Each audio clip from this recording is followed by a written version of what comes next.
it's tough.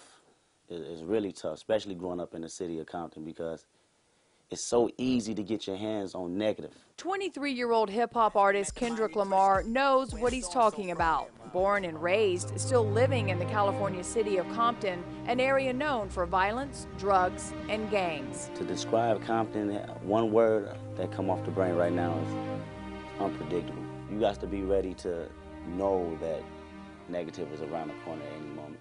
Me, I'm from the hub city, here the Compton court building. Caught a murder when his homie died. Judge caught feelings, I'm on Rosecrans. He's been rapping about Compton since the age of 13, calling himself, in his words, a good kid in a mad city. Thank you. When I actually got on the mic and I heard my voice, it's something about that. It's a crazy energy.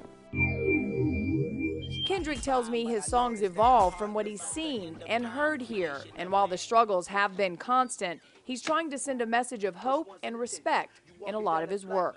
When I say these words, hopefully I can change something, whether it's a person or the neighborhood. It can start with just a small word out the mouth. And the hip-hop industry now starting to take notice. Late last year, rapper Dr. Dre, who was given heads up by Eminem's manager, Paul Rosenberg, gave Kendrick a shout-out while on a Los Angeles radio station. I'm looking forward to work with this new cat by the name of Kendrick Lamar out of Compton.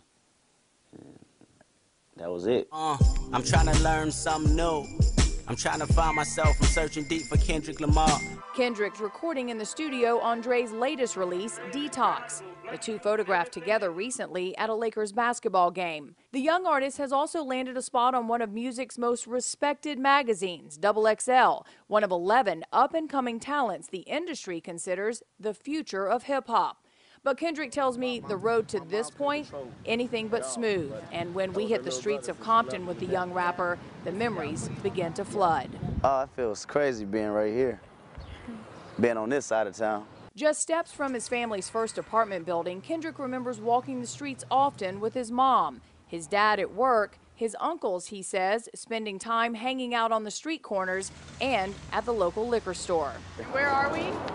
This is the county building. Compton County Building, Public Social Services. Every month. Oh, every month. We'll walk down here and get our support, food stamps, and we go shopping after that. We in the grocery store. This means a lot to me. It represents a struggle. I'm seeing everybody with their kids. I can relate to that because I was them. He was a well-behaved kid in school, making good grades, loved writing stories. His collection of songs, 300 in all, are filled with poetic lyrics and words strung along like random thoughts, similar to what Kendrick hopes reflects a memory of rapper Tupac. Speaking of family and faith, he often questions it all.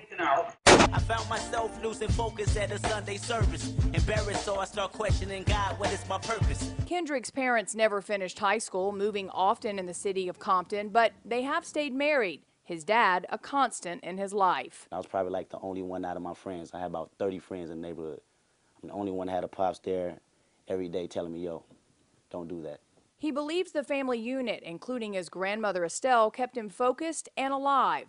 Each day, walking 6 or 7 blocks each way to and from high school with friends, Kendrick admits he was shot at several times. We knew times when to walk and when not to walk. You mean gangs? Yeah, gangs. Gangs. So you're in the middle of the gang action. Oh, yeah. Compton. And you know it? Yeah. At that age? Yeah, you know it at the age, around the age of 8. These days, he's in the studio every day, rhyming, writing, and recording.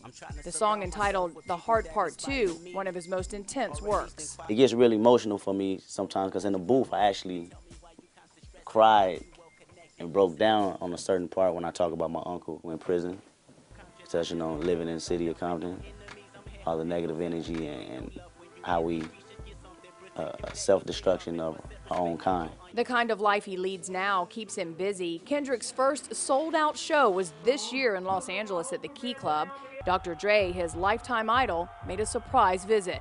Next thing I know, I see this dude, this big old giant walk out. I'm like, oh man, said ain't so. He just walks out on me, and Dre walks out. It felt amazing, man. I think that was one of the best, one of the top 3 moments in my life. And now with the future limitless, this young dedicated artist can't help but reflect on those who once doubted him. They never said I wasn't talented enough. they'll say something like, the industry is shady, you don't need to be doing this. I respect their opinions, but at the end of the day, I had to follow my heart, and that's what I wanted to do. It was a passion. I couldn't shake it, and I'd be hurt now if I didn't stick with it, because it'd always be on my head.